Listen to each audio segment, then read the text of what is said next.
Hi friends, சிம்பிளாக ஈஸியாக ஒரு புளிக்குழம்பு பார்க்கலாம். அடுப்பை பற்ற வச்சு அதில் கடாய் எடுத்து வைங்க. கடாய் சூடு ஏறிடுச்சான்னு பாருங்கள். சூடு ஏறினதுக்கப்புறம் அதில் கொஞ்சம் எண்ணெய் ஊற்றிக்கோங்க. எண்ணெய் சூடு ஏறினதுக்கப்புறம் கொஞ்சம் வெந்தயம் போட்டுக்கோங்க. வெந்தயம் நல்லா பொரிஞ்சு வந்தோடனே சின்ன வெங்காயமும் பூண்டும் போட்டுக்கோங்க. நான் கொஞ்சம் தண்ணியோடு போட்டேன், அதனால தான் கொஞ்சம் எண்ணெய்லாம் வெளியில் தெளிச்சிருச்சு. நீங்கள் பண்ணுறப்ப பார்த்து செய்யுங்க. வெங்காயமும் பூண்டும் நல்லா பொரியணும். நல்லா பொன்னிறமாக வர வரைக்கும் நல்லா வதக்கிக்கிட்டே இருங்க. ஏன்னா நம்ம வதக்க தான் அது நல்லா டேஸ்ட் கொடுக்கும். இந்த புளிக்குழம்புக்கு பூண்டும் வெங்காயமும் போட்டாலே நல்ல டேஸ்ட்டு. ஏதாவது காய்கறி வேணுனாலும் நீங்கள் போட்டுக்கலாம். பட் நான் இது சிம்பிளாக செய்கிறதுனால இப்போதைக்கு பூண்டும் வெங்காயம் மட்டும்தான் போட்டிருக்கேன்.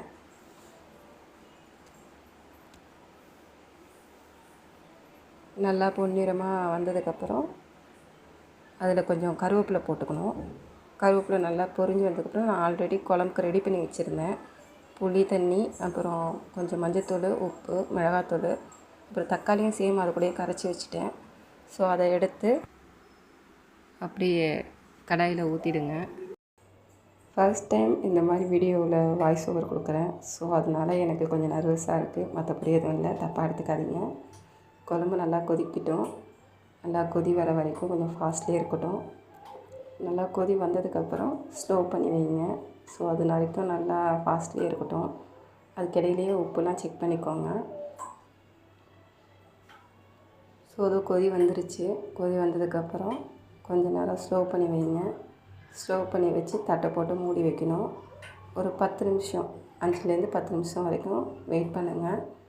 நல்லா கொதி வரட்டும். பயங்கர வெயில் அடிக்குது பாருங்கள், ரொம்ப முடியல அனல். ஸோ பாருங்கள், கொதிச்சிருச்சு. நம்ம ஊற்றின எண்ணெய்லாம் அப்படியே அழகாக மேலே வந்துருச்சு பாருங்கள்.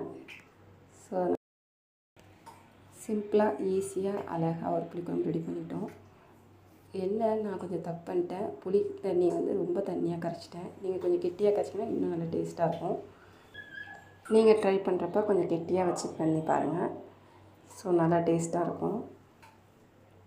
அதுக்கப்புறம் இதில் கொஞ்சம் நம்ம நாட்டு சக்கரை இருக்குல்ல, நாட்டு சக்கரை கூட இதில் ஆட் பண்ணிக்கலாம். நாட்டு சக்கரை ஆட் பண்ணுறது எதனால் அப்படின்னா, அந்த காரமும் அந்த இனிப்பும் நல்லா டேஸ்ட்டு தூக்கி கொடுக்கும்.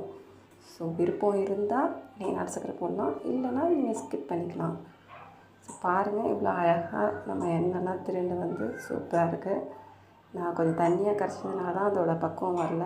பட் நல்லா டேஸ்ட்டாக இருக்கும். ட்ரை பண்ணி பாருங்கள்.